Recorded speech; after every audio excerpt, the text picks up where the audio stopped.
ان میں بھی حس کو ختم کر دیا جائے گا تاکہ اعلیٰ وجہ الکمال پوری کائنات پر موت واقع ہو جائے. تو یہ اس کے بیچ کا جو عرصہ ہے جس میں اللہ ہی جانتا ہے کہ کتنا ٹائم ہے پہلے اور دوسرے سور میں, یہ عرصہ ایسا ہوگا جس میں نہ عذاب ہوگا نہ ثواب ہوگا, روحیں بے ہوش ہو جائیں گی. اور پھر جب اللہ تعالیٰ دوبارہ سور پھونکیں گے تو پھر نئی زندگی لوگوں کو ملے گی, روح بھی دوبارہ سے ایک نئی روح, یعنی اسی روح کو اللہ تعالیٰ ہوش میں لے کر آئیں گے, اور پھر وہ روحیں یہ کہیں گی یا ویلنا من بعثنا من مرقدنا, ہماری خواب گاہوں سے ہمیں کس نے جگا دیا, کیونکہ ان کو لگے گا کہ ہم تو طویل عرصے سے سو رہے تھے, پڑے ہوئے تھے, کوئی حص ہی نہیں تھی ہمارے اندر, یہ زندگی کس نے دے دی. اور تیسرا مطلب یہ بیان کیا گیا ہے کہ مرقد میں قبر کا عذاب ہو رہا ہوگا ان کو, لیکن جب میدان حشر کا سور پھونکا جائے گا نا تو وہ سختی ان کو قبر کے عذاب سے بھی زیادہ لگے گی.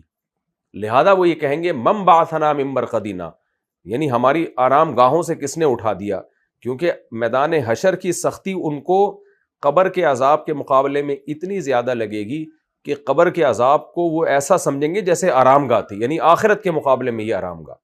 تو اس میں دوسرا قول جو ہے جو غالباً عبداللہ بن عباس رضی اللہ عنہ سے مروی ہے وہ زیادہ قیاس کے قریب معلوم ہوتا ہے, باقی بھی اقوال ہیں, اور یہ اقوال اس لیے بیان کیے گئے ہیں کہ خود قرآن سے ہمیں عذاب قبر کے برحق ہونے کا پتہ چلتا ہے اور ہمیں احادیث سے بھی عذاب قبر کے برحق ہونے کا پتہ چلتا ہے. تو القرآن یفسر بعضہ بعضا, قرآن کی آیت کی کبھی ایسی تفسیر بیان نہیں کی جائے گی کہ دوسری آیتیں اس کی نفی کر رہی ہوں, ہمیشہ وہ مفہوم بیان کیا جائے گا.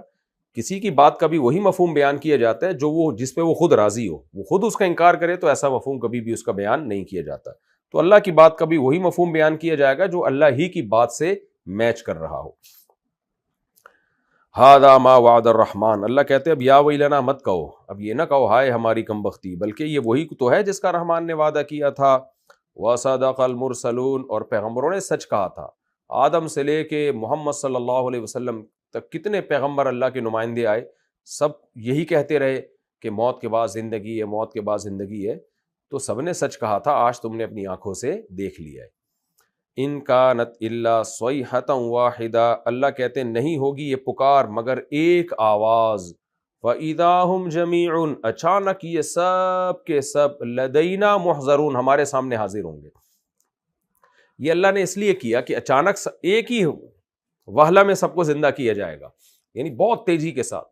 یہ اس لیے کہ مشرک اور کافر ہمیشہ یہ اعتراض کرتے ہیں من یحیی العظام وہی رمیم, بھلا بوسیدہ ہڈیوں کو کون زندہ کرے گا, بھلا کیسے زندہ ہوں گے. تو پہلی دفعہ بننے میں تو پھر بھی ٹائم لگتا ہے, مٹی مختلف پروسیس سے گزر کر اسپم میں تبدیل ہوتی ہے, اسپم کو پھر اللہ ماں کے رحم میں مختلف پروسیس سے گزار کر 9 مہینے میں انسان بناتے ہیں. تو اللہ کہتے ہیں کہ میں جب دوبارہ زندہ کروں گا نا تو تم کیونکہ اعتراض کرتے ہو کہ یہ نہیں ہو سکتا دوبارہ, تو دوبارہ ایسے کروں گا جیسے پہلے بھی نہیں کیا. پہلی دفعہ میں تو پھر بھی ٹائم لگا ہے, دوبارہ تو میرے کن کے یعنی طاقت سے میں انسانوں کو اکٹھا کر دوں گا. روایات میں اس کی مثال آتی ہے کہ جیسے ہم گھاس پہ بیٹھے ہوتے ہیں نا, جب ہم اٹھتے ہیں تو ایک ایک تنکا کیسے کھڑا ہوتا ہے, تو بالکل اسی طرح سے قبروں سے نا ایک ایک کر کے مردے اٹھنا شروع ہو جائیں گے. فَالْيَوْمَ لَا تُظْلَمُ نَفْسٌ شَيْئًا, پس آج کے دن کسی انسانی جان پر ذرا بھی ظلم نہیں کیا جائے گا. یعنی اس نے کوئی نیکی کی ہو اور اس نیکی کا اللہ اس کو اچھا بدلہ نہ دے, ایسا نہیں ہو سکتا. وَلَا تُجْزَوْنَ إِلَّا مَا كُنْتُمْ تَعْمَلُونَ, اور تمہیں بدلہ نہیں دیا جائے گا مگر انہی اعمال کا جو تم دنیا میں کرتے تھے. إِنَّ أَصْحَابَ الْجَنَّةِ الْيَوْمَ, آج کے دن جنت والے لوگ فی شغل, ایک مشغلے میں ہوں گے, فاکہون, عیش کر رہے ہوں گے.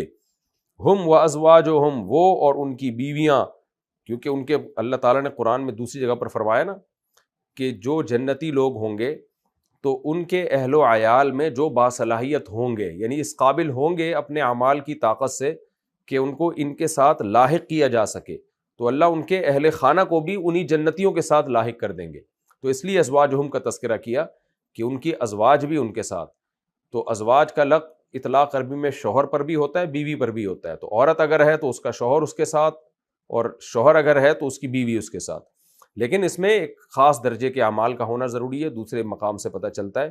تو اللہ فرماتے ہیں وہ اور ان کے ازواج, اور دوسرے مقام سے پتہ چلتا ہے کہ ان کی ذریت اولاد بھی فی ظلال سایوں میں ہوں گے، علی الارائک تختوں پر، متکئون تکیہ لگائے ہوں گے۔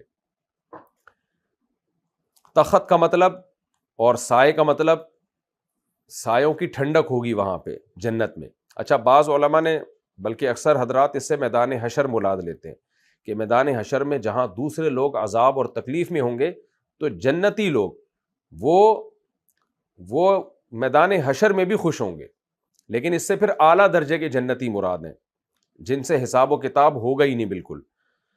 لہم فیہا فاکہۃ ہوگا ان کے لیے اس جنت میں پھل، ولہم ما یدعون اور جو چاہیں گے وہ ان کو ملے گا، سلام اور سلام کا لفظ ہوگا، قولاً قول ہوگا سلام کا، من رب الرحیم اس رب کی طرف سے جو رحم کرنے والا ہے، اس کی طرف سے سلامتی ہوگی۔